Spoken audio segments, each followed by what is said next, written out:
Hello friends, அனைவருக்கும் வணக்கம். So இந்த வீடியோவில் என்ன பார்க்க போகிறோம்னா, டெஸ்ட்டு 7க்கான ஆன்சர் கீ ஒரு எக்ஸ்ப்ளனேஷனோட பார்க்கலாம். ஸோ இந்த டெஸ்ட்டில் என்னென்ன கவர் பண்ணியிருக்கோம் அப்படின்னா, செல் அப்படின்ற ஒரு முக்கியமான டாபிக் சயின்ஸில் 6th புக்கு, 7th புக்கு, அதேமாதிரி தாவர இனப்பெருக்கம் 7th புக்கு, வளரிளம் பருவமடைதல் 8th புக்கு சயின்ஸு, மரபியல் ஜெனட்டிக்ஸ் இருக்கு இல்லையா 10th புக்கு, ஸோ அது சயின்ஸு.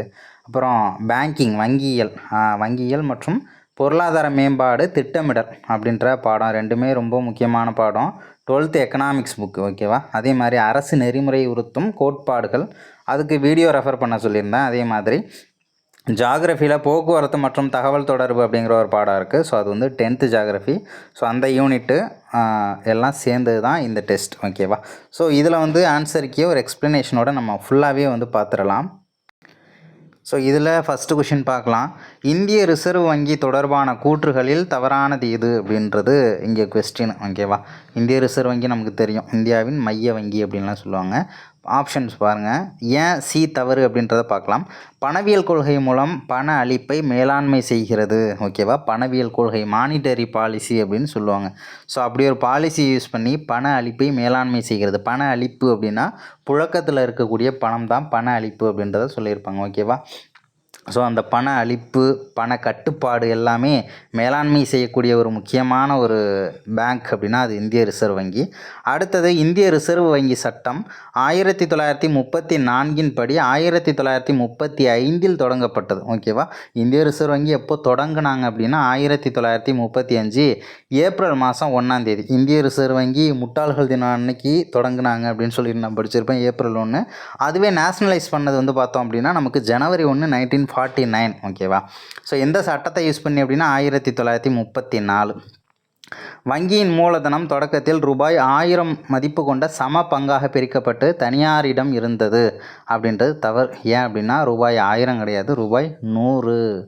ஜனவரி 1, 1949 அன்று இந்திய ரிசர்வ் வங்கி நாட்டுடைமை ஆக்கப்பட்டது அப்படின்றதுலாம் கரெக்டு தான். அதேமாதிரி இந்திய ரிசர்வ் வங்கியின் முதல் ஆளுநர் யார் அப்படின்னா ஓஸ்போன் ஸ்மித் அப்படிங்கிறவர். அடுத்தது இந்திய மைய வங்கியின் பணிகளில் தவறானது எது, ஓகேவா.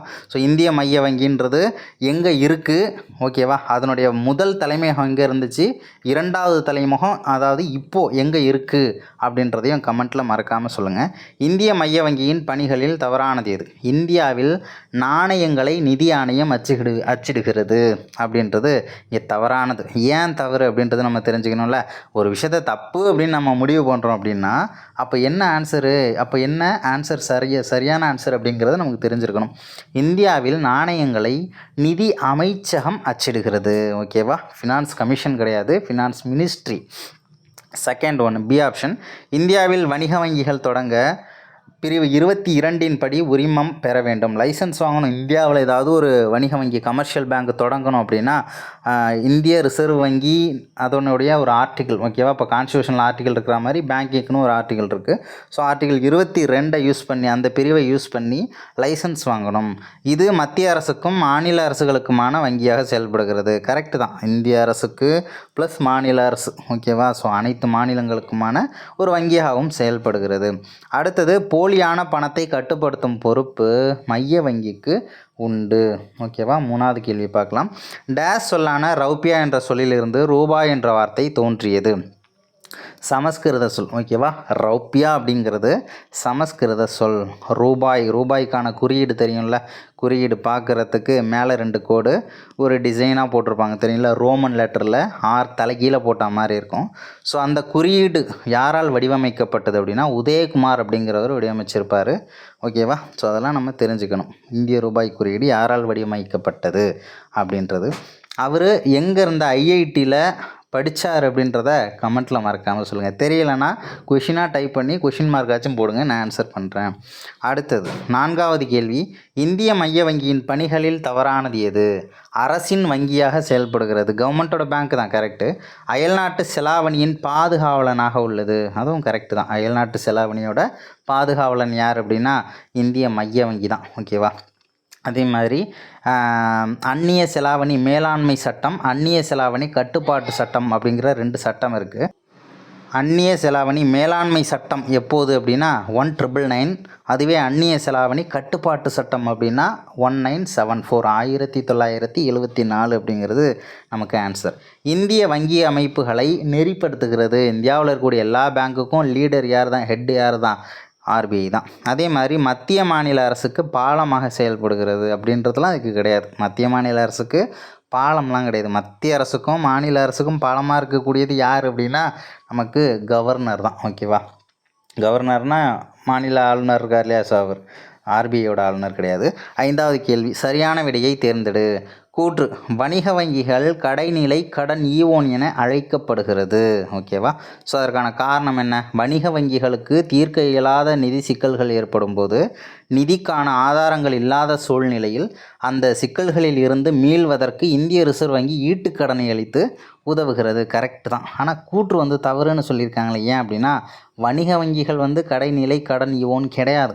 ரிசர்வ் பேங்க் ஆஃப் இந்தியா, இந்திய மைய வங்கி, ஓகேவா, இந்திய ரிசர்வ் வங்கி தான் கடைநிலை கடன் ஈவோன் அப்படின்னு சொல்லி அழைக்கப்படுது. ஏன் அப்படின்னா என்னன்றதை சிம்பிளாக சொல்லிடுறேன்.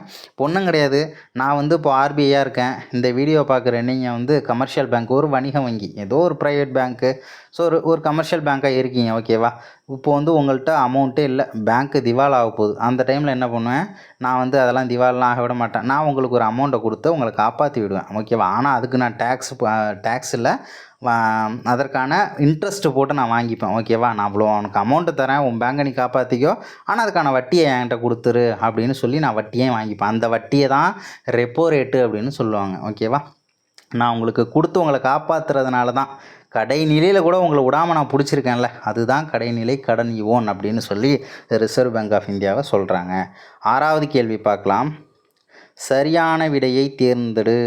கூற்று, இந்திய ரிசர்வ் வங்கி 1995 வங்கி குறை தீர்ப்பாயத்தினை அறிமுகம் செய்தது. கரெக்டு. இந்த திட்டத்தின் கீழ் வங்கிகள் தொடர்பாக ரிசர்வ் வங்கிக்கு வரும் அனைத்து புகார்களையும் மேல்முறையீடுகளையும் வங்கி குறை தீர்ப்பாயம் கலைக்கிறது. கூற்று சரி, காரணம் சரி, காரணம் கூற்றை விளக்குகிறது.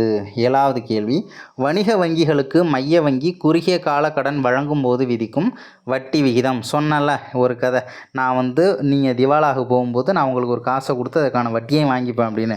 அந்த வட்டியை தான் எப்படி சொல்கிறாங்க, ரெப்போ விகிதம் அப்படின்னு சொல்கிறாங்க. அதுவே எனக்கு காசு தேவைப்படுது, நான் உங்ககிட்டேருந்து வாங்குகிறேன். ஓகேவா, அதுக்கான வட்டியை நீங்கள் போட முடியாது ராசா, அதுக்கான வட்டியை நான் தான் போடுவேன். உங்களுக்கு தரணுன்னாலும் நான் தான் முடிவு பண்ணுவேன், எனக்கு நீங்கள் தரணுன்னாலும் அதையும் நான் தான் முடிவு பண்ணுவேன். ஓகேவா, மொத்தத்தில் வட்டி வீதத்தை முடிவு பண்ண போகிறது ரிசர்வ் பேங்க் ஆஃப் இந்தியா தான்.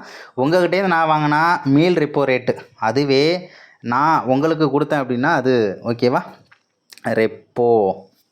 அடுத்தது 8வது கேள்வி, விவசாயம் மேம்பாட்டு திட்டங்களுக்கான நிதி ஆதாரத்தை மேம்படுத்தும் நோக்கத்தோடு பாராளுமன்ற சட்டத்தின் அடிப்படையில் வேளாண் மறுகடன் மேம்பாட்டுக் கழகம் எப்போது தொடங்கப்பட்டது அப்படின்னு பார்த்தோம்னா ஜூலை 1 1963. ஓகேவா. 9வது கேள்வி, வட்டார ஊரக வங்கிகள் தொடர்பான கூற்றுகளில் தவறானது எது? இவ்வகையான வங்கிகள் கிராமின் வங்கிகள் எனவும் அழைக்கப்படுகிறது. இந்திரா காந்தி அவர்களின் 20 அம்ச பொருளாதார திட்டத்தின் நோக்கமாகும். 20 அம்ச பொருளாதார திட்டம் எந்த வருஷம் அப்படின்னா 1975. ஓகேவா, இவ்வகையான வங்கிகள் 1975ஆம் ஆண்டு ஆரம்பிக்கப்பட்டன. ஓகேவா, ஆர்ஆர்பின்னு சொல்லுவாங்க, ரீஜியனல் ரூரல் பேங்க். ஓகேவா, ரயில்வே ரெக்ரூட்மெண்ட் போர்டு கிடையாது, ரீஜியனல் ரூரல் பேங்க் அப்படின்னு சொல்லுவாங்க, வட்டார ஊரக வங்கிகள் அப்படின்னு சொல்லுவாங்க. வங்கிக்கான 50% மூலதனம் வணிக வங்கிகளால் அளிக்கப்படுகிறது அப்படின்றது தவறானது. 10வது கேள்வி, நபார்டு வங்கி தொடர்பான கூற்றுகளில் தவறானது எது? நபார்டு பேங்க்கு வருஷம் தெரிஞ்சிருக்கணும், அதுமாரி மாதமும் ரொம்ப முக்கியமானது. ஜூலை மாதம் 1982 நபார்டு அப்படின்னு சொல்லுவாங்க. ஸோ வேளாண்மைக்காக தொடங்கப்பட்ட ஒரு முக்கியமான ஒரு வங்கி, ஆர்பிஐலேருந்து பிரிஞ்சு வந்த ஒரு பேங்க்கு தான் நபார்டு அப்படின்னு சொல்லுவாங்க. ஜூலை 1982ஆம் ஆண்டு வேளாண்மைக்காக இவ்வங்கி அறிமுகமானது. சரியானது. இந்த வங்கி 3 அடுக்கு முறையில் கூட்டுறவு கடன்களை வழங்குகிறது. எத்தனை பேர் இதை தான் தப்புன்னு சொல்லி போட்டிங்களோ தெரியல. இந்த வங்கி 3 அடுக்கு முறையில் கூட்டுறவு கடன்களை வழங்குகிறது. அடுத்த கேள்வி, வேளாண்மை கடன்களுக்கான தலைமை அமைப்பாக இந்த வங்கி செயல்படும்னு சொல்கிறாங்க. வேளாண்மை கடன்களுக்கான தலைமை அமைப்பு யார்? இப்போ வேளாண்மைக்குன்னு நிறைய பேங்க் லோன் தராங்க இல்லையா? ஸோ வேளாண்மையை மட்டும் நோக்கமாக வச்சு கொடுக்கக்கூடிய எல்லா பேங்க்குக்கும் இல்லை ஹெட்டு யார் அப்படின்னா அந்த நபார்டு பேங்க். ஓகேவா? ஸோ அடுத்தது ரிசர்வ் வங்கியின் ஆளுநர் நபார்டு வங்கியின் தலைவராக இருப்பார் அப்படின்றது முற்றிலும் தவறு. ரிசர்வ் வங்கியின் துணை ஆளுநர் நபார்டு வங்கியோட தலைவராக இருப்பார். ஆர்பிஐயோட துணை கவர்னராக இருக்காங்க இல்லையா? ஸோ வைஸு, ஓகேவா, துணை ஆளுநராக இருக்கிறவங்க தான் நபார்டு பேங்கோட யார்? சேர்மனாக இருப்பாங்க, தலைவராக இருப்பார். 11வது கேள்வி. உலக வங்கியிலிருந்து பெறப்படும் இந்திய தொழிற்கடன்களை முறைப்படுத்தி அளிப்பதும் மூலதன அங்காடியை கட்டமைப்பதும் டேஸின் நோக்கமாகும். இந்திய தொழிற்கடன் மற்றும் முதலீட்டு கழகம். ஓகேவா? முதலீட்டு கழகம் அது என்ன அப்படின்னா ஐசிஐசிஐ பேங்க் அப்படின்றத தெரிஞ்சுக்கணும். அடுத்தது 12. வங்கிகள் உள்ளிட்ட தொழிற்கடன்கள் வழங்கும் பல்வேறு நிறுவனங்களை ஒருங்கிணைக்கும் ஒரு தலைமை நிறுவனம். இப்போ தொழிற்கடன்கள் உலக வங்கி கொடுக்கறதுக்கெலாம் ஹெட் ஐசிஐசின்னு பார்த்தோம்ல, இந்த மாதிரி தொழிற்கடன் கொடுக்கக்கூடிய பேங்க்கு ஒரு பேங்க் 2 பேங்க்கில் ஏகப்பட்ட பேங்க் இருக்குது. ஸோ அவங்க எல்லாருக்கும் ஒரு ஹெட்டு எந்த நிறுவனம் அப்படின்னா இந்திய தொழில் மேம்பாட்டு வங்கி. ஓகேவா? இந்திய தொழில் மேம்பாட்டு வங்கி ஐடிபிஐ. ஓகேவா? ஸோ அடுத்தது 13வது கேள்வி. இந்திய அரசால் மாநில தொழில் நிதி கழக சட்டம் எப்போது இயற்றப்பட்டது அப்படின்னா 1951. அதுக்கப்புறம் 14. பணவீக்கத்துடன் தொடர்பில்லாத ஒன்று எது? பணவீக்கம்னா என்ன? பணவீக்கம் வீங்கிடுச்சு, நம்ம உடம்புல ஏதோ ஒரு கீழே விழுந்துட்டோம், உடம்பு வீங்கிடுச்சுன்னா அதிகரிச்சிருச்சு, சதை அதிகரிச்சிருதுல, கொஞ்சம் நல்லா உப்பி போயிடுதுல உடம்பு. ஸோ அதே மாதிரி தான் பணம், எல்லார்ட்டையுமே பணம் இருக்கும். எல்லார்ட்டையுமே பணம் இருந்துச்சுன்னா பணத்துக்கு வேல்யூவே இல்லைல்ல. ஓகே தானே? அப்போ பொருளோட ரேட்டு, நானும் நிறையா பணம் வச்சுருப்பேன், நீங்களும் நிறையா பணம் வச்சுருப்பீங்க. தக்காளி கிலோ வந்து எவ்வளோ விற்றுக்கிட்டு இருக்கோம் அப்படின்னா உங்கள்கிட்டையும் காசு இருக்குது, என்கிட்டையும் காசு இருக்குது. யார்ட்டாச்சும் இல்லாமல் இருக்கணும்ல. ஓகேவா? யார்ட்டாச்சும் இல்லாமல் இருக்கணும்ல, யார்ட்டாச்சும் கொஞ்சம் கம்மியாக இருக்கணும், ஒரு சிலர்கிட்ட அதிகமாக இருக்கணும். எல்லார்ட்டையுமே பணம் இருக்குது அப்படின்னா தக்காளியோட ரேட்டு 100 ரூபா அப்படின்னா சாதாரணமாக 100 ரூபாய்க்கு விற்றுக்கிட்டு இருக்காங்கன்னா எல்லார்ட்டையும் பணம் இருந்துச்சுன்னா அதோட ரேட்டு 1800 இருக்கும். கடன் பெறுதல் எளிது, ஈஸியாக. நீங்கள் நிறையா பணம் வச்சுருக்கீங்க, எனக்கு எதுவும் ஒரு 1000 ரூபா கொடுங்கன்னு கேட்டால் தர மாட்டிங்களா? கொடுத்துருவீங்க. கடன் ஈஸியாக வாங்கிடலாம். நுகர்வோர் அதிகம் நுகர்வோர், பணம் நிறையா இருக்குது அதனால் நிறைய பொருள் வாங்கிக்கிறோம். மக்கள் அதிகம் செலவு செய்கிறாங்க, ஏன்? பணம் நிறையா இருக்குது. வணிக விரிவாக்கம் தள்ளி போகும், தள்ளிலாம் போகாது, ஈஸியாக போயிட்டுருக்கும். வணிக விரிவாக்கங்கிறது நல்லாவே போகும். ஓகேவா? ஸோ அடுத்தது பாருங்களேன், பண வாட்டத்துடன் தொடர்பில்லாத ஒன்று. கடன் பெறுதல் கடினம். பண வாட்டம்னா பணமே இருக்காது, அந்த நேரத்தில் யாராச்சும் கடன் தருவாங்களா? தரமாட்டாங்க. வேலையின்மை அதிகரிக்கும். ஓகேவா? இப்போ என்கிட்ட ஒரு 10,000 ரூபா பணம் வச்சுருக்கேன், எனக்கு ஒரு வேலை ஆகணும். ஓகேவா? வேலை ஆகணும் அப்படின்னா என்ன பண்ணுவேன் நான்? மேக்ஸிமம் நம்மளே 10,000 தான் வச்சுருக்கோம், நம்மளே பேசாமல் அந்த வேலை செஞ்சிடலான்னு யாருக்கும் வேலை கொடுக்க மாட்டேன், நானே செஞ்சுட்டு போயிடுவேன். ஓகேவா? அதுவே 2 லட்சம் 3 லட்சம் வச்சுருந்தா ஒரு ஆள் வச்சு செஞ்சுட்டு போயிடுவோம்ல, அந்த மாதிரி தான். வேலையின்மை அதிகரிச்சிடும், யாருக்கும் வேலை கிடைக்காது, பெருசாக உற்பத்தி குறையும். மக்கள் அதிக வேலை பெறுவார்கள் அப்படிங்கிறது கிடையாது, மக்களுக்கு அதிக வேலை கிடைக்காதுங்கிறது தான் உண்மை பண வாட்டத்தில். அடுத்தது 16வது கேள்வி. ஆர்டிஜிஎஸ் தொடர்பான கூற்றுகளில் தவறானது எது? ரியல் டைம் கிராஸ் செட்டில்மெண்ட் அப்படின்னு சொல்லுவாங்க, நிகழ்நேர பெருந்திரள் தீர்வு அப்படின்றது தான் அதனுடைய எக்ஸ்ப்ளனேஷன். நிகழ்நேரத்தில் பரிமாற்றம் நடைபெறும். ஓகேவா? ஸ்பீடாக வந்து அமௌண்ட்டை நம்ம ட்ரான்ஸ்ஃபர் பண்ணலாம், அதனால் ஈஸியாக வந்து ஸ்பீடாக இருக்கும், ரொம்ப ஸ்பீடாக இருக்கும். ஆர்டிஜிஎஸ் என்இஎஃப்டி அப்படின்னு ஒன்று இருக்குது, இன்னொன்று ஆர்டிஜிஎஸ் ரொம்ப ஸ்பீடாக இருக்கும். நெஃப்ட் அப்படின்னு சொல்லுவாங்கள்ல, அது கொஞ்சம் ஸ்லோவாக தான் இருக்கும் ஆர்டிஜிஎஸை கம்பேர் பண்ணும்போது. குறைந்தபட்சம் ஆனால் ஆர்டிஜிஎஸில் மினிமம் அமௌண்ட் வந்து 2 லட்ச ரூபா அனுப்பணும். அதில் வந்து நெஃப்ட்டில் வந்து பார்த்தோம்னா ₹1 அனுப்பலாம், 1 லட்ச ரூபா எவ்வளோ வேணாலும், அதுக்கு ஒரு மினிமம் லெவல் அப்படின்றது கிடையாது. ஓகேவா? 50 காசு, ₹1 பைசாவில் கூட சென்ட் பண்ணலாம். குறைந்தபட்ச அனுப்பும் தொகை 2 லட்சம் ஆர்டிஜிஎஸில். கரெக்டு தான். தேசிய மின்னணு வழி பண பரிவர்த்தனையாக செயல்படுங்கிறதுங்க தவறு. ஏன் அப்படின்னா தேசிய மின்னணு வழி பண பரிவர்த்தனை அப்படிங்கிறது நெஃப்ட். ஓகேவா? ஸோ அடுத்தது 17வது கேள்வி. கடன் வாங்குபவர் தொடர்ந்து 90 நாள் வட்டியோ கடன் தொகையின் அசல் பகுதியையோ செலுத்தாமல் இருந்தால் அதை செயல்படாத சொத்துக்கள் எனலாம். ஒன்றும் கிடையாது, பேங்க்கில் போய்ட்டு லோன் வாங்குகிறோம், ஒரு 3 மாதத்துக்கு அதை நம்ம கண்டுக்கவே இல்லை. ஓகேவா? ஸோ அதெல்லாம் வந்து செயல்படாத சொத்துக்கள் 90 நாள். அடுத்தது 18வது கேள்வி. சரியான விடையை தேர்ந்தெடு. கூற்று 1. இந்தியாவில் 2016 நவம்பர் 8ஆம் நாள் பண மதிப்பிழப்பு கொண்டு வரப்பட்டது. அருமை, சூப்பரு. ரொம்ப முக்கியமான கேள்வி. கூற்று 2. அனைத்து இந்திய காகித பணங்களின் மதிப்பு குறைக்கப்பட்டதுங்கிறது தவறானது. ஓகேவா? 500 ரூபா நோட்டு 1000 ரூபா நோட்டை மட்டும்தான் குறைச்சாங்க. கூற்று 3, மதிப்பு நீக்கம் செய்யப்பட்ட மொத்த மதிப்பில் 99% இந்திய ரிசர்வ் வங்கிக்கு திரும்பியது. சரியானது. 1, 3 கரெக்டு. 19வது கேள்வி, பணம் வழங்கும் வங்கி பேடிஎம் பேமெண்ட் பேங்க் அப்படின்னு சொல்லுவாங்க தொடர்பான கூற்றுகளில் தவறானது எது? 2015 ஆகஸ்ட் மாதம் மைய வங்கியின் உரிமம் பெற்று தொடங்கப்பட்டது. என்ன ஆர்டிகிள்? பிரிவு 22. ஓகேவா? அதேமாதிரி பி ஆப்ஷன், விஜய் சர்மா கேல்கர் என்பவரின் 51% பங்குகளை கொண்டது. அவருடைய ஷேர் வந்து 51%. இந்தியாவுக்கு ஜிஎஸ்டியை பரிந்துரை செய்தவர் யார் அப்படின்னு கேட்டாங்கன்னா விஜய் சர்மா கேல்கர் தான். ஓகேவா? அடுத்தது சி ஆப்ஷன், 197 என்ற நிறுவனத்தின் 39% பங்குகளை கொண்டது. சரியானது. 197 துணை நிறுவனத்தின் ஓகேவா 10% பங்குகளை கொண்டது. 17% வராது, 10 தான். ஓகேவா? அதாவது விஜய் சர்மா கேல்கர் 51, 197 ஒரு 39%, 197ஓட துணை நிறுவனம் ஒரு 10%. ஓகேவா? 2015 ஆகஸ்ட்டு. அடுத்தது 20வது கேள்வி, ஐசிஐசிஐ என்பதன் விரிவாக்கம் industrial credit and investment corporation of India அப்படிங்கிறது தான். 21, இந்திய சாலை அமைப்புகளில் தவறானது எது?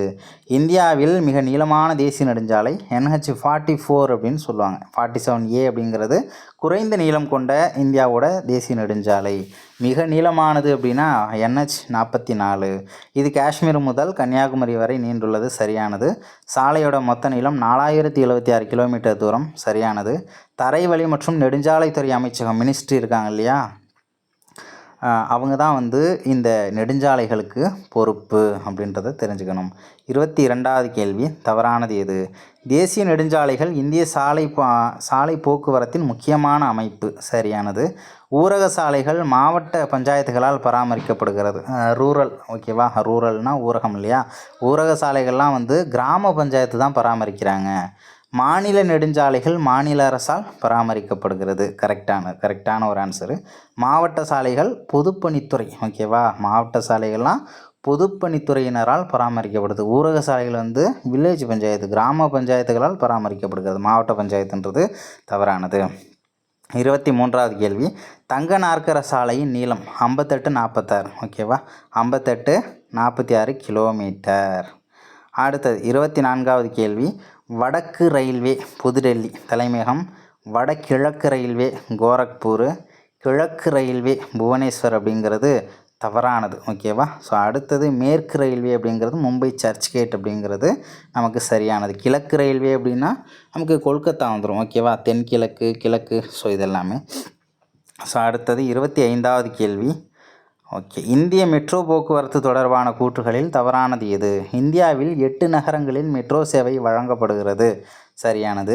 குர்கயோன் ராஜஸ்தான் போன்ற பகுதிகளில் மெட்ரோ சேவை உள்ளது. ஏன்? கரெக்டாக தானே இருக்குது. அதுதான் கிடையாது. குர்கயோன் அப்படிங்கிறது ஹரியானா. ஓகேவா? ராஜஸ்தான் கிடையாது. இந்த சேவை முதலில் கொல்கத்தாவில் தொடங்கப்பட்டது. ஃபஸ்ட்டு மெட்ரோ எங்கே கொண்டு வந்தாங்க அப்படின்னா நமக்கு கொல்கத்தா தான். ஓகேவா? 1854. அடுத்தது, இது பறக்கும் தொடருந்து திட்டம் எனவும் அழைக்கப்படுகிறது. அருமையான ஒரு பதில். 26, சரியாக பொருந்தியுள்ள இணைகள் எத்தனை? இந்த மாதிரி தான் இப்போ ரீசெண்டாக வச்சுக்கிட்டு இருக்காங்க நமக்கு ஆப்பு. பார்த்துக்கோங்க, ரொம்ப உஷாராக இருங்க. ஒன்று தெரிஞ்சு ஒன்று தெரியலனாலும் கஷ்டமாக போயிடும். ஏன்னா ஜோடியாக கொடுத்து கேட்டிருக்காங்க. ஒரு 4 கொடுத்துட்டு ஏதோ 1-2 நமக்கு தெரியும், ஏதோ கொஞ்சம் வச்சு அரைக்குறையாக தெரிஞ்சதை வச்சு ஓரளவு ஆன்சர் பண்ணிக்கிட்டு இருந்தோம். இப்போது இணை எது, எத்தனை இணைன்னு கேட்டிருக்காங்க. சரியான ஒரு ஆன்சரை கெஸ் பண்ணி போடுறதுன்றதுலாம் பெரிய விஷயந்தான். அந்த மாதிரி போயிட்டுருக்கு, பார்த்துக்கோங்க. அகலப்பாதை அப்படிங்கிறது 1.676 மீட்டர் பாதை அப்படிங்கிறது கரெக்டாக 1 மீட்ரு. ஓகேவா? மொத்தமாக 76 அப்படிங்கிற ஒரு நம்பரை ஞாபகம் வச்சுக்கோங்க. 76 அப்படிங்கிற நம்பரை மட்டும் ஞாபகம் வச்சுக்கோங்க. அகலப்பாதை 1.676 அப்படின்னு வந்துடுதா, 676 அப்படின்னு ஞாபகம் வச்சுக்கோங்க. மீட்டர் அப்படின்னாலே கரெக்டாக 1 மீட்டர்னு ஞாபகம் வச்சுக்கோங்க. குறுகிய பாதை வந்து 0.76. ஓகேவா? ஒரு 76 வந்துருச்சா? ஃபஸ்ட்டு அகலப்பாதையிலும் 76, குறுகிய பாதையிலும் ஒரு 76 வந்துருச்சு. ஆனால் 0 பாயிண்டில் வருது, அது தெரிஞ்சுக்கணும். குறுகிய தூக்க பாதை அப்படின்னா 0.610. அந்த 1 பார்க்குறதுக்கும் 7 மாதிரியான ஒரு டிசைனில் இருக்கிறதுனால அதுவும் ஒரு 76ன்னு கணக்கு பண்ணிக்க வேண்டியதான். எப்படியாவது ஞாபகம் வச்சுக்கணும்ல. 4 இணையுமே கரெக்டு தான். 27, உள்நாட்டு போக்குவரத்து வளர்ச்சி பராமரிப்பு மற்றும் ஒழுங்குபடுத்துவதற்காக எப்போது உள்நாட்டு நீர்வழி போக்குவரத்து ஆணையம் தொடங்கப்பட்டது அப்படின்னா 1986. அதுக்கப்புறம் 28வது கேள்வி, சரியாக பொருந்தியுள்ள இணைகள் எத்தனை? இந்துஸ்தான் கப்பல் கட்டும் தளம் விசாகப்பட்டினம். கார்டன் ரீச் ஓகேவா, ரீச்னு வருதுல்ல, அப்போது ரிச்சாக இருக்கிறவங்களாம் கெத்தாக இருப்பாங்க, அப்போ கொல்கத்தா. கார்டன் ரீச் கப்பல் கட்டும் தொழிற்சாலை வந்து பார்த்தோம்னா கொல்கத்தா. மசாகான் கப்பல் கட்டும் தொழிற்சாலை அப்படின்லாம் கேட்பாங்க, அது மும்பை. சொல்லுங்கள், மும்பைக்கு போனால் தான் ரவுடியெல்லாம் பெரிய மாசாக இருப்பாங்க. ஆவுன்னா பாம்பேவில் நீங்கள் என்ன பண்ணிகிட்டு இருந்தீங்க, பெரிய மாசான ஒரு ஆள் அப்படிலாம் காட்டுறாங்கல்ல. ஸோ அப்போ மாசாகான் அப்படிங்கிறது மும்பை. அப்போ 2, 3 தவறாக இருக்குது. கொச்சி கப்பல் கட்டும் தளம் கொச்சி தான். அப்போ 2 இணைகள் தான் சரியானது. 29வது கேள்வி, சரியாக பொருந்தியுள்ள இணைகள் எத்தனை இணைகள்? அடுத்து தேசிய நீர்வழி போக்குவரத்து எண் 1 ஹால்தியா டு அலகாபாத்து. அதுமாரி தேசிய நீர்வழி போக்குவரத்து எண் 2 அது வந்து துபிரி டு காடியா. அடுத்து தேசிய நீர்வழி போக்குவரத்து எண் 3 கொல்லம் மற்றும் கோட்டப்புறம். நீர்வழி போக்குவரத்து முறைகள் வந்து 2 வகைப்படும் ஓகேவா. ஏன்னா உள்நாட்டு போக்குவரத்து நீர்லேயே சொல்கிறேன், நீர்வழியிலேயே உள்நாடு வெளிநாடு அப்படின்னு இருக்குல்ல, சர்வதேச அப்படின்ற அளவில். ஸோ அதை 2 வகையாக பிரிப்பாங்க. 4மே கரெக்டு தான். அடுத்தது 30வது கேள்வி, பவன்ஹான்ஸ் வானுலங்கு ஊர்தி நிறுவனம் தொடர்பான கூற்றுகளில் தவறானது. இது ஓஎன்ஜிசி அதாவது எண்ணெய் மற்றும் இயற்கை எரிவாயு நிறுவனத்திற்கு சேவையை அளிக்கிறது, சரியானது. இந்த நிறுவனம் புதுடெல்லியை தலைமையிடமாக கொண்டு செயல்படுகிறது. பவன்ஹான்ஸ் வானுலங்கு ஊர்தி நிறுவனம் புதுடெல்லி. அடுத்தது மும்பையின் வில்பார்லேவில் உள்ள ஜூஹு விமான நிலையத்தை தளமாக கொண்டுள்ளது, சரியானது, மும்பை ஓகேவா. இந்த நிறுவனம் மகாரத்னா 1ன்னு வரக்கூடாது, மினிரத்னா 1 பிரிவின் கீழ் இயங்கும் ஒரு பொதுத்துறை நிறுவனம். மினிரத்னா மகாரத்னா அப்படின்றதுல டிஃப்ரென்ஸ் தெரிஞ்சுக்கணும். மினிரத்னா தான் இங்கே. அடுத்தது 31 ஏ ஆப்ஷன், இந்திய அஞ்சல் சேவை பொதுமக்கள் பயன்பாட்டுக்கு 1837 தொடங்கப்பட்டது, கரெக்டு, சரியானது. ஆனால் தமிழ் எடிஷன் 2019லலாம் 1857 கொடுத்துருக்காங்க. ஆனால் இப்போது நிறைய சேஞ்ச் பண்ணிட்டாங்க, பார்த்துக்கோங்க. 37 தான் சரியானது. பி ஆப்ஷன், இந்தியாவின் முதல் அஞ்சல் வில்லை 1852 கராச்சியில் வெளியிடப்பட்டது, சரியானது. சி ஆப்ஷன், விரைவு தபால் சேவை எப்போது வந்துச்சு அப்படின்னா 1980 கிடையாது ஓகேவா. 1980 தொடங்கப்பட்ட அஞ்சல் குறியீட்டு எண்ணை அடிப்படையாக கொண்டது அப்படிங்கிறது நமக்கு கிடையாது ஓகேவா. 1975 அப்படிங்கிறது தான் சரியானது ஓகேவா. அதுவே 1972 வந்து அஞ்சல் குறியீட்டு எண் வெளியிடப்பட்டிருக்கும், அதையும் நம்ம தெரிஞ்சுக்கணும். இந்திய அஞ்சல் துறை விரைவு அஞ்சல் சேவையை 1975 அறிமுகம் செய்தது ஓகேவா. 32 தவறானது எது? கூற்று 1, இந்திய வானொலி ஒலிபரப்பு சேவை மும்பை வானொலி சங்கம் மூலமாக 1923 தொடங்கப்பட்டது, சரியானது. கூற்று 2, இது 1936 அகில இந்திய வானொலின்னு சொன்னாங்க ஓகேவா. அகில இந்திய வானொலி, ஆல் இண்டியா ரேடியோன்னு சொல்லுவாங்கள்ல, அதுதான் 1936. 1957 ஆகாசவாணி அப்படின்னு சொல்லிட்டு பேரை மாற்றிட்டாங்க. ஆகாசவாணி அப்படின்னா வானிலிருந்து வரும் ஒலி சவுண்டு ஓகேவா, லைட்டு கிடையாது, பார்த்துக்கோங்க.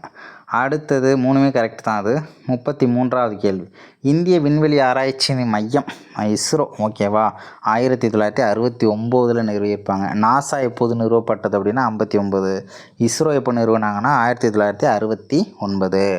அடுத்தது 34வது கேள்வி, ஆகஸ்ட் 30, 1983 தகவல் தொடர்புக்காக ஏவப்பட்ட முதல் இன்சாட் வரிசை செயற்கைக்கோள் இது அப்படின்னா இன்சாட் 1B அப்படிங்கிறது தான் நமக்கு சரியான ஆன்சர். 35வது கேள்வி, டேஸ் ஆண்டில் நாட்டில் செயல்பட்டு வந்த 8 பல்வேறு விமான நிறுவனங்கள் ஒன்றிணைக்கப்பட்டு தேசியமயமாக்கப்பட்டன அப்படின்னா 1953 ஓகேவா. ஸோ அடுத்தது 36, இந்தியாவில் தற்போது எத்தனை சர்வதேச விமான நிலையங்கள் உள்ளன அப்படின்னா 19. 37வது, இந்திய விமான நிலைய பொறுப்பு ஆணையம் ஓகேவா எப்போது நிறுவப்பட்டது? ஏஏஐ அப்படின்னு சொல்லுவாங்க, ஏர்போர்ட் அத்தாரிட்டி ஆஃப் இந்தியா, 1995. அதேமாதிரி என்ஹெச்ஏஐ இருக்குல்ல, ஸோ என்ஹெச்ஏஐயும் எப்போ கொண்டு வந்தாங்கன்னா அதுவும் அதே வருஷம் தான், 1995 தான். 38வது கேள்வி, தவறானது எது? கடல்வழி போக்குவரத்து இந்திய பொருளாதாரத்தில் முக்கிய பங்காகும். இந்தியாவில் 13 பெரிய துறைமுகங்கள் செயல்படுகிறது, சரியானது. அதே மாதிரி இந்தியாவில் 200 நடுத்தர மற்றும் சிறிய துறைமுகங்கள் உள்ளன, கரெக்டு தான். இந்தியாவில் இருக்கக்கூடிய சிறிய துறைமுகங்கள் யாரால் நிர்வகிக்கப்படுகிறது அப்படின்னா மாநில கடல்சார் வாரியம் அப்படின்னு சொல்லுவாங்க. தமிழ்நாட்டில் இருக்கக்கூடிய சின்ன சின்ன துறைமுகங்களை யார் நிர்வகிக்கிறதுனா தமிழ்நாடு கடல்சார் வாரியம் அப்படின்ற ஒரு அமைப்பே இருக்குது, அதை நம்ம தெரிஞ்சுக்கணும். அதே பெரிய துறைமுகங்கள்லாம் மத்திய அரசோட கண்ட்ரோலில் வரும், அவங்களுடைய கண்ட்ரோலில் வந்துடும். சின்ன துறைமுகங்கள் தமிழ்நாடு கடல்சார் வாரியம். மேற்கு கடற்கரையில் அமைந்துள்ள மிக முக்கியமான துறைமுகம் பாராதீப் அப்படின்றது கிடையாது, கிழக்கு கடற்கரை தான் பாராதீப் ஓகேவா. அடுத்தது 39 ரயில்களின் இயக்கம் மற்றும் மேலாண்மைக்காக இந்திய ரயில்வே துறை 17 ரயில்வே மண்டலங்களாக பிரிக்கப்பட்டுள்ளது. 40வது கேள்வி சரியான விடையை தேர்ந்தெடு. கூற்று இந்தியா அதன் அண்டை நாடுகளுடன் இணக்கமான உறவை மேம்படுத்தும் நோக்கத்துடன் இணைக்கப்பட்டுள்ள சாலைகள் பன்னாட்டு நெடுஞ்சாலைகள் ஆகும். காரணம் இந்த பன்னாட்டு நெடுஞ்சாலைகள் ஆப்கானிஸ்தான் சீனா போன்ற அண்டை நாடுகளை இந்திய தேசிய நெடுஞ்சாலைகளுடன் இணைக்கிறது. இதில் காரணம் ஆப்கானிஸ்தான் சீனா தவிர எல்லா நாடுகளையுமே மென்ஷன் பண்ணியிருப்பாங்க. ஆனால் நான் அந்த நாடுகளை மென்ஷன் பண்ணாமல் இதை மட்டும் மென்ஷன் பண்ணியிருக்கேன். அதனால் கூற்று சரி, காரணம் தவறு. 41 உலக வங்கியின் அறிக்கையின்படி தலாவித மொத்த நாட்டு உற்பத்தி $906 மற்றும் அதற்கு குறைவாக இருந்துச்சு அப்படின்னா குறைந்த வருமானமுடைய நாடுகள் அப்படின்னு சொல்லுவாங்க. ஓகேவா, குறைந்த வருமானமுடைய நாடுகள் அப்படின்னு சொல்லுவாங்க. ஸோ அடுத்தது 42 கீழ்கண்டவற்றுள் எந்த ஒன்று பொருளாதாரம் சார்ந்த காரணியை குறிக்கிறது அப்படின்னா தொழில்நுட்ப அறிவு அப்படின்றது தான். தொழில்நுட்பம் அறிவு. 43 பொருளாதார திட்டமிடல் என்பது தேர்ந்தெடுக்கப்பட்ட இலக்குகளை அடைய உரிய பொறுப்பில் உள்ளவர்கள் நிதானமாக சிந்தித்து இருக்கக்கூடிய பொருளாதார வளங்களை அதிக அளவில் பயன்படுத்த சுட்டிக்காட்டும் வழிமுறைகளே ஆகும்னு சொன்னது யார் அப்படின்னா டால்டன் சொல்லியிருப்பார். நிதானமாக சிந்திச்சு கொஞ்சமாக டால்டா யூஸ் பண்ணுங்கள், உடம்புக்கு கேடு அப்படின்னு உடனே வச்சுக்கலாம். அடுத்தது 44 சரியம் விஸ்வேஸ்வரையா தொடர்பான கூற்றில் இது தவறு. இவர் புகழ்பெற்ற பொறியியல் வல்லுனர். சரி. 1934ஆம் ஆண்டு இந்தியாவில் திட்டமிடுதலுக்கான அடித்தளத்தை அமைத்தார். கரெக்டு. 10 ஆண்டு திட்டத்தினை இவரது இந்திய பொருளாதார திட்டமிடல் என்ற புத்தகத்தில் விளக்கினார். அதுவும் கரெக்டு தான். 10 ஆண்டு திட்டம் அப்படின்றத சொல்லியிருப்பார். செல்வ சுரண்டல் கோட்பாடு அப்படின்றது தாதாபாய் நௌரோஜியோடது. ஓகேவா. அடுத்தது 45 சரியான விடையை தேர்ந்தெடு. கூற்று எஸ்.என். அகர்வால் என்பவரால் வெளியிடப்பட்ட திட்டம் காந்திய திட்டம் என அழைக்கப்படுகிறது. எஸ்.என். அகர்வால்ன்றது காந்திய திட்டம். காரணம் இந்த திட்டமானது வேளாண்மை மற்றும் கிராமிய பொருளாதாரத்திற்கான முன்னேற்றத்தினை அடிப்படையாக கொண்டதாக இருந்தது. ஓகேவா. ஸோ கூற்று சரி, காரணம் சரி, காரணம் கூற்றை விளக்குகிறது. 46 சரியாக பொருந்தியுள்ள இணைகள் எத்தனை? தேசிய திட்டக்குழு ஜவஹர்லால் நேரு இருக்கும்போது கொண்டு வந்தாங்க, சரியானது. பாம்பே திட்டம் மும்பையின் முன்னணி தொழிலதிபர்களால் கொண்டு வரப்பட்டது. மக்கள் திட்டம் எம்.என். ராய். சர்வோதயா திட்டம் ஜெயபிரகாஷ் நாராயணன், ஜே.பி. நாராயணன் அப்படின்னு சொல்லுவாங்க. எல்லாமே கரெக்ட் தான். பாம்பே திட்டம் 1940. அதுமாரி மக்கள் திட்டங்கிறது 45 வரும் நமக்கு. அடுத்தது பார்த்தோம்னா சர்வோதயா திட்டம் 1950 வந்துடும் நமக்கு. ஓகேவா. ஸோ இதெல்லாம் நம்ம தெரிஞ்சுக்கணும். 4 இணை சரி. 47 வேளாண்மை உற்பத்தியையும் வழங்கலையும் இயந்திரமயமாக்குவதையும் நுகர்வு பொருள்களை அரசே வழங்கிட வேண்டும் என்பதையும் வலியுறுத்திய திட்டம் யாரால் கொண்டு வரப்பட்டது அப்படின்னா மக்கள் திட்டம். ஓகேவா, மக்கள் திட்டம். அடுத்தது ஓகே 48 திட்டமிடல் சிறப்பாக அமைய வேண்டுமானால் கூடுதலான திட்டமிடல் நிபுணர்கள் தேவை என கூறியவர் யார் அப்படின்னா ஆர்தர் லூயிஸ் தான் சொல்லியிருப்பார். கூடுதலான திட்டமிடல் நிபுணர்கள். இன்னும் திட்டமிடல் சிறப்பாக இருக்கணும்னா இன்னும் நிறைய லூஸு வேணும் அப்படின்னு ஞாபகம் வச்சுக்கோங்க. திட்டமிடல்லாம் பிளானிங்லாம் கரெக்டாக இருக்கணும்னு நம்ம கூட்டத்திலலாம் இருப்பாங்க, நல்லா பிளான் பண்ணிகிட்டு இருப்பாங்க. 4-5 லூஸ் கெடுத்து விட்டு போடும். அதனால் கூடுதலான லூஸெலாம் வேணும் அப்படின்னு ஞாபகம் வச்சுக்கோங்க. Arthur Lewis. 49 மோனட் திட்டம் என்ற பெயரில் எந்த நாடு திட்டமிடலை அறிமுகம் செய்தது அப்படின்னா பிரான்ஸ். ஓகேவா, மோனட் திட்டம். அடுத்தது என்ன அப்படின்னா 50வது கேள்வி 10 to 30 ஆண்டுகளுக்கு தீட்டப்படும் திட்டங்கள் நீண்ட கால திட்டமிடல் என அழைக்கப்படுகிறது அப்படின்னு சொல்கிறாங்க. 1லேருந்து ஒரு 3 வருஷத்துக்குள்ளே பண்ணுறாங்க அப்படின்னா அது குறுகிய கால திட்டம் அப்படின்னு சொல்லலாம். 3 வருஷத்துலேருந்து 7 வருஷம் அப்படின்னா அது நடுத்தர கால திட்டம்னு சொல்லுவாங்க. ஸோ 10 வருஷத்துலேருந்து 30 வருஷம் அளவுக்குலாம் தீட்டுறாங்கன்னா அது ஒரு பிளானே ரொம்ப பெரிய பிளான், நீண்ட கால திட்டமிடல். அடுத்தது 51 கீழ்கண்டவற்றில் கட்டுப்படுத்தும் திட்டம் என அழைக்கப்படுவது குறுகிய கால திட்டமிடல். ஓகேவா, கட்டுப்படுத்தும். அதாவது ஒன்றும் கிடையாது. இப்போ எனக்கு பசிக்குது நல்லா, நான் பசி என்ன பண்ணுவேன், இதை வீட்டில் நான் பரோட்டாவும் பிரியாணியும் எதிர்பார்க்க முடியாது. என்ன இருக்குதோ டக்குன்னு அதை எடுத்து ஒரு கேரட் இருந்துச்சுனாலும் ஒரு கேரட் இருக்குது, இல்லை ஏதோ ஒரு காய்கறி இருக்குது, இல்லை ஏதோ ஒரு சாப்பாடு இருக்குதுன்னு வச்சுக்கோங்களேன், எதையாவது போட்டு நம்ம இல்லை ஒரு முட்டை இருக்குது, அது டக்குன்னு என்ன பண்ணுறோம், ஆம்லேட் போட்டு சாப்பிட்டு பசியை கட்டுப்படுத்திக்கிறோம்ல. அதுமாரி தேவை அந்த பசியை கட்டுப்படுத்துறது, அதான் குறுகிய காலத்துக்கு கட்டுப்படுத்துறது அப்படின்னு நீங்கள் ஈஸியாக ஞாபகம் வச்சுக்கலாம். ஓகேவா, குறுகிய கால திட்டமிடல். 52 நிதி ஆயோக் தொடர்பான கூற்றுகளில் இது தவறு. 2014 ஆகஸ்ட் 13 திட்டக்குழுவிற்கு மாற்றாக நிதி ஆயோக் உருவாக்க முடிவை அரசு எடுத்தது, சரியானது. ஓகேவா. அதே மாதிரி ஜனவரி 1 2015 அமைச்சரவை தீர்மானம் மூலமாக அமைக்கப்பட்டது நிதி ஆயோக்கு சரியானது. 2014 ஆகஸ்ட் 13 திட்டக்குழுவை காலி பண்ணிவிட்டு நிதி ஆயோக் கொண்டு வரலான்னு ஒரு முடிவு எடுக்கிறாங்க. கலைச்சிடலாம் அப்படின்னு சொல்லிட்டு பிளானே பண்ணது எப்போ அப்படின்னா ஆகஸ்ட் 15, ஓகேவா, கரெக்டாக சுதந்திர தினம் அன்னைக்கு. நிதி ஆயோக்கின் நிர்வாக தலைவராக இருக்கிறது வந்து பார்த்தோம்னா பிரதமர் கிடையாது. நிதி ஆயோக்கோட துணைத் தலைவராக இருக்கிறவங்க தான் நிதி ஆயோக்கோட நிர்வாகத் தலைவர். ஃபஸ்ட்டு அரவிந்த் பணக்காரியாக இருந்தாரா, அப்போ அவர் தான் இருந்திருப்பார். நிதி ஆயோக் அமைப்பிற்கு பதவி வழி பிரதமர் தான் தலைவர். சரியானது. 53 நிதி ஆயோக் என்ற அமைப்பு 7 தூண்கள் அடிப்படையில் அமைக்கப்பட்டுள்ளது. நிதி ஆயோக் 7 தூண் பார்த்துக்கோங்க. அடுத்தது 54வது கேள்வி. நிதி ஆயோக் பணிகளில் தவறானது. கூட்டுறவு போட்டு அடிப்படையிலான கூட்டாட்சி தன்மையை வளர்க்கணும், அதான் நிதி ஆயோக்கோட முக்கியமானது. அதாவது கீழிருந்து மேலாக திட்டமிடல் அப்படின்னு சொல்லுவாங்க. திட்டக்குழுவை வந்து பார்த்தோம்னா மேலிருந்து கீழாகன்னு சொல்லுவாங்க. ஃபஸ்ட்டு நாடு வளரணும், அதுக்கப்புறம் மாநிலங்கள் வளரணும், அதுக்கப்புறம் மாவட்டங்கள் வளரணும், அதுக்கப்புறம் கிராமங்கள் வளரணும்னு சொன்னாங்களாம் திட்டமிடுதல். அதாவது திட்டக்குழு மூலமாக அதனுடைய பிளானிங் அப்படின்றது அப்படி தான் இருந்திருக்கு. நிதி ஆயோக் வந்து ஃபஸ்ட்டு கிராமம் வளரணும், அதுக்கப்புறம் மாவட்டம் வளரணும், அதுக்கப்புறம் மாநிலம் வளரணும், அதுக்கப்புறம் தான் நாடு வளரணும் அப்படின்றது கீழிருந்து போதில்லை. அதனால் கீழிருந்து மேலாக திட்டமிடல்னு கூட சொல்லுவாங்க. நாட்டின் நிகழ்வுகளில் தன்னிச்சையாக செயல்படுதல் கிடையாது, கூட்டாக சேர்ந்து முடிவெடுத்து செயல்படணும். ஓகேவா. பரவலாக்கப்பட்ட திட்டமிடல், தொலைநோக்கு காட்சி திட்டமிடல் எல்லாம் சரியானது தான். 55 ஆண் பெண் சம வேலைக்கு சம ஊதியம் சரத்து 39 டி. ஓகேவா. டிவைடு அப்படின்னு ஞாபகம் வச்சுக்கலாம், சம்பளத்தை டிவைட் பண்ணி தரணும்னு. அதுக்கப்புறம் 56 அரசு நெறிமுறைப்படுத்தும் கோட்பாடுகளில் எது தவறு. பகுதி 4 36லேருந்து 51 வரைக்கும் டிபிஎஸ்பியை பற்றி சொல்லக்கூடிய ஆர்டிகிள்ஸ் தான். அயர்லாந்துலேருந்து எடுத்தாங்க. அரசமைப்பின் சிறப்பம்சம்னு அம்பேத்கர் சொன்னார்.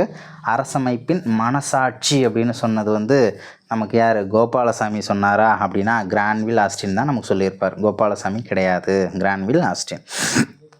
57 மனிதாபிமான சூழ்நிலை பணி மற்றும் பேர்கால உதவி செய்தல் சரத்து 42 ஷார்ட்கட்லாம் பார்த்துருப்பீங்க. 58 ஊட்டச்சத்து நிலை, வாழ்க்கை தரம், சுகாதாரம் போன்றவற்றை மேம்படுத்துவது மற்றும் மது தடை இதெல்லாம் வந்து சரத்து 47. 59 நிர்வாகத்திலேருந்து நீதித்துறையை பிரித்து பாதுகாக்கிறது சரத்து 50. 60 தொழிற்சாலை நிர்வாகத்தில் தொழிலாளர்கள் பங்கேற்பது அதை பற்றி சொல்கிறது 43 ஏ. மலரில் பெண் இனப்பெருக்க உறுப்பு வந்து சூலகம், ஆண் இனப்பெருக்க உறுப்பு அப்படின்னா மகரந்தம். ஓகேவா. ஸோ அடுத்தது 62 தவறானது. உலகின் பெரிய அதிக எடை உள்ள விதை வந்து இரட்டை தேங்காய் விதை அப்படின்னு சொல்லுவாங்க. இதன் விதைகள் ஒன்றோடு ஒன்று இணைந்து உருவானது போல இருக்கும். சேசியலிஸ் என்ற இடத்தில் 2 தீவுகளில் மட்டுமே முளைக்கும் அப்படின்றதெல்லாம் சரியானது தான். தாவர உலகின் மிகச்சிறிய விதைகள் வந்து புல் கிடையாது. ஓகேவா. ஆர்கிட் விதை அப்படின்னு சொல்லுவாங்க, ஆர்கிட் விதை. 63 கீழ்கண்டவற்றுள் எந்த ஒன்று மொட்டு விடுதல் மூலம் இனப்பெருக்கம் செய்கிறது. ஈஸ்ட். ஓகேவா. ஈஸ்ட்லாம் மொட்டு விடுதல் தான். ஸ்பைரோ கைராலாம் துண்டாதல், கை துண்டா போச்சு அப்படின்னு ஞாபகம் வச்சுக்கலாம். கைரா ஸ்பைரோ கை துண்டா போயிடுச்சு அப்படின்னு ஞாபகம் வச்சுக்கலாம். ஓகேவா. ஸோ அடுத்தது வந்து 64 தண்டின் மாற்றூர்கள் தொடர்பாக எத்தனை இணைகள் சரியாக பொருத்தப்பட்டுள்ளது. சேமிப்பு வேர்கள் பீட்ரூட் தான். ஓகேவா. பீட்ரூட் அப்படிங்கிறது சேமிப்பு வேறு. கொல்லிகள் அப்படின்னு சொல்லுவாங்க. நெப்பந்தஸ் வந்து கொல்லிகள் அப்படின்றது. பந்தலில் வந்து யாரோ கொல்லியை தூக்கி போட்டு போயிட்டாங்க அப்படின்றது மாதிரி சும்மா ஞாபகம் வச்சுக்கலாம். ஓகேவா. பந்தலில் கொல்லியை தூக்கி போட்டு, கொல்லிக்கட்டையை தூக்கி போட்டு போயிட்டாங்க அப்படின்னு. பந்தலில் கொல்லிக்கட்டையை போட்டால் என்ன ஆகும், பக்குன்னு பிடிச்சிக்கும்ல, அதான் ஞாபகம் வச்சுக்கலாம். உறிஞ்சி வேர்கள் கஸ்கியூட்டா. ஓகேவா. உறிஞ்சி வேர்கள் அப்படிங்கிறது கஸ்குட்டா அப்படின்றத சொல்லியிருக்காங்க. ஓகேவா. ஸோ அடுத்தது தரைக்கீழ் தண்டு சேப்பங்கிழங்கு, தரைக்கீழ் தண்டு சேப்பங்கிழங்கு எல்லாமே சரியானது. தனியாக கூட கேட்பாங்க, பார்த்துக்கோங்க. 65 முட்டு வேர்களுக்கு எடுத்துக்காட்டு கரும்பு. 66 சரியான விடையை தேர்ந்தெடு. கூற்று 1 வாண்டா தாவரம் தொற்று தாவரமாக மரங்களில் வளர்கிறது. கூற்று 2 இதன் தொற்று வேர்களில் உள்ள வெலமன் திசு காற்றின் ஈரப்பதத்தை உறிஞ்சி ஒளிச்சேர்க்கைக்கு உதவுகிறது. ரெண்டுமே கரெக்டு தான். என்ன திசு, வெலமன் திசு. 67 குளோரியோசா சூப்பர்பா என்பது கீழ்கண்ட எதனை குறிக்கிறது. செங்காந்தல். செங்காந்தல் மலர் வந்து தமிழ்நாட்டோட மாநில மலர். கரெக்டாக. சூப்பர்பா அப்படின்ற மாதிரி ஞாபகம் வச்சுக்கலாம். 68 ஒரு பண்பு கலப்பின் ஜீனாக்க விகிதம் மரபியல் 1:2:1 121 ஞாபகம் வச்சுக்கோங்க. 9331 அப்படின்னு ஞாபகம் வச்சுக்கோங்க. இரு பண்பு கலப்பின் ஜீனாக்க விகிதம் 9:3:3:1. 70 ஒவ்வொரு ஜீனும் குரோமோசோமில் ஒரு குறிப்பிட்ட அமைவிடத்தில் அமைந்துள்ளன. அந்த அமைவிடத்தை எப்படி சொல்லுவாங்க அப்படின்னா லோக்கஸ் அப்படின்னு சொல்லுவாங்க. லோக்கஸ். அப்புறம் 71 உட்கருமணி உருவாக்கும் பகுதி என அழைக்கப்படுவது இரண்டாம் நிலை சுருக்கம். முதன்மை சுருக்கம் கிடையாது, இரண்டாம் நிலை சுருக்கம். 72 ஒவ்வொரு செல்லின் முதுமையை உணர்த்தும் கடிகாரங்கள் அப்படின்னு கேட்டாங்கன்னா டீலோமியர். அடுத்தது 73 தவறானது எது? உடல் பண்புகளை நிர்ணயிக்கும் ஜீன்கள் ஆட்டோசோம்கள். ஆட்டோ ஓட்டும்போது நம்ம உடல் பண்புகள் ரொம்ப முக்கியம் அப்படின்னு ஞாபகம் வச்சுக்கலாம். உயிரியின் பாலினத்தை நிர்ணயிக்கும் குரோமோசோம் அல்லோசோம். ஆண் குழந்தையா பெண் குழந்தையா அப்படின்றத முடிவு பண்ணக்கூடியது அல்லோசோம். பாலினம் தானே, பாலை தான் கீழே ஊற்றிச்சுன்னா அள்ள முடியும்னு ஞாபகம் வச்சுக்கோங்க. பால் குரோமோசோம்கள் ஹெட்ரோசோம்கள் எனவும் அழைக்கப்படுகிறது. அதுமாரி ஹோமோசோம்கள் அப்படின்னு ஒன்று இருக்குது. ஹோமோ அப்படின்னு ஒன்று இருக்குது, ஹெட்ரோன்னு ஒன்று இருக்குது. ஹோமோனா ஆண் ஆண், பெண் பெண், அதெல்லாம் ஹோமோ. ஓகேவா? ஆண் பெண் அப்படின்றது ஹெட்ரோவில் வந்துடும். ஓகேவா? ப்ளஸ்ஸு அப்படின்றது நமக்கு ஹோமோ, ஒரே மாதிரியானது ஹோமோ. ப்ளஸ்ஸு மைனஸ் அப்படின்னு இருந்துச்சுன்னா அது ஹெட்ரோ. செல் உட்கருவில் உள்ள குரோமோசோம்களின் எண்ணிக்கையை வந்து பார்த்தோம்னா நமக்கு இடியோகிராம்னு சொல்ல மாட்டாங்க. ஓகேவா? இடியோகிராம் அப்படிங்கிறது வரைபடம் தான். ஓகேவா? கேரியோடைப் அப்படின்னு சொல்லுவாங்க. அடுத்தது 74 பியூரின்கள் என்பவை அடினைன் மற்றும் குவானைன் சேர்ந்தது. அடினைனில் எடுத்துக்கோங்க, குவானைனில் வா அப்படின்னு எடுத்துக்கோங்க. பியூர் அக்வா வாட்டர்னு ஞாபகம் வச்சுக்கோங்க. பியூர்னு வருதுல, பியூர் அக்வா, ஆனா அடினைன், குவானைன், அக்வா வாட்டர் அப்படின்னு ஞாபகம் வச்சுக்கலாம், பியூர். 75 டிஎன்ஏவின் சிறிய பகுதிகளான ஓகசாகி துண்டுகள் லிகேஸ், டிஎன்ஏ லிகேஸ் என்ற நொதியால் ஒன்றிணைக்கப்படுகிறது அப்படின்றது தெரிஞ்சுக்கோங்க. 76 டவுன் நோய் கூட்டு அறிகுறி என்ற நோயின் பண்பு 21வது குரோமோசோமில் உள்ள மரபியல் நிலை. 77 குரோமோசோம்கள் எதனை மையமாக கொண்டு வகைப்படுத்தப்படுகிறது அப்படின்னா குட்டை கரம், நீண்ட கரம் அப்படின்லாம் சொல்லியிருப்பாங்க. சென்ட்ரோமியரின் நிலை. 78 பாலூட்டுதலின் போது பாலை உற்பத்தி செய்வது புரோலாக்டின். பாலை உற்பத்தி பண்ணுறது புரோலாக்டின். அதை வெளிப்படுத்துறது வந்து பார்த்தோம்னா ஆக்சிடோசின். ஓகேவா? அதே மாதிரி குழந்தை பிறப்பின் போது தசைகளை சுருங்க விரிய செய்வது எது அப்படின்னா ஆக்சிடோசின். பால் வெளியில் வர்றது ஆக்சிடோசின், பாலை உற்பத்தி பண்ணுறது புரோலாக்டின், பிஆர்எல் அப்படின்னு சொல்லுவாங்க. அதுமாரி ஆக்சிடோசின் வந்து துரித பிறப்பு ஹார்மோன் அப்படின்னு சொல்லுவாங்க. 80 கீழ்கண்டவற்றில் எந்த ஒன்று பெண்களுக்கான இனப்பெருக்க ஹார்மோன்? ஈஸ்ட்ரோஜன், ப்ரொஜெக்ட்ரான். ஓகேவா? ப்ரொஜெஸ்டிரான் அப்படின்னு சொல்லுவாங்க. 81 வளரிளம் பருவம் என்ற சொல்லானது அடோலசர் என்ற அடல்ட்டு அப்படின்னு சொல்கிறாங்களா, அதுதான் அடோலசர் என்ற லத்தீன் வார்த்தையிலிருந்து பெறப்பட்டது. 82 செல்லுக்கு அடினோசின் ட்ரைபாஸ்பேட் ஏடிபி அப்படின்னு சொல்லுவாங்களா என்ற மூலக்கூறினை வழங்குவது மைட்டோகாண்ட்ரியா, செல்லின் ஆற்றல் மையம். அதுவே 83 செல்லின் தற்கொலை பை லைசோசோம். 84 பிளாஸ்மோடெஸ்மேட்டா என அழைக்கப்படும் சிறிய துவாரத்தின் மூலம் ஒவ்வொரு செல்லும் அதன் அருகில் உள்ள செல்களுடன் இணைந்து கொள்கிறது. கரெக்டு. இந்தியாவின் எந்த பகுதியில் விமான பயணங்கள் விரும்பத்தக்கதாக உள்ளது அப்படின்னு சும்மா கேட்டிருப்பாங்க, ஒரு கொஷின் மாதிரி. ஏன் அப்படின்னு தெரிஞ்சுப்போமே. வடகிழக்கு இந்திய மாநிலங்கள் தான் சரியான ஆன்சரு.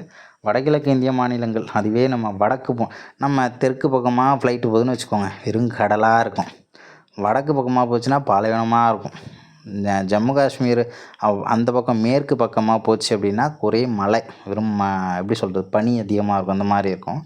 அதுவே வந்து வடகிழக்கு பனியும் மலைத்தொடர்கள், மரம், பசுமை, இது எல்லாமே எங்கே இருக்கிறதுனா வடகிழக்கு தான். ஸோ அதனால் அந்த பகுதி அப்படி சொல்கிறாங்க. 86 ஏற்றுமதி மற்றும் இறக்குமதி மதிப்பிற்கு இடையேயான வேறுபாடு வணிக சமநிலை அப்படின்றது தான் நமக்கு சரியான ஆன்சர். 87 இந்தியாவில் முதல் புறநகர் போக்குவரத்து எப்போது தொடங்கப்பட்டது அப்படின்னா மும்பையில் 1925. 88 தங்க நாற்கர சாலைகள் திட்டம் எப்போது தொடங்கப்பட்டது? 1999. 58 46 கிலோமீட்டர். முக்கியமான 4 பெரிய நகரங்களை இணைக்கிது.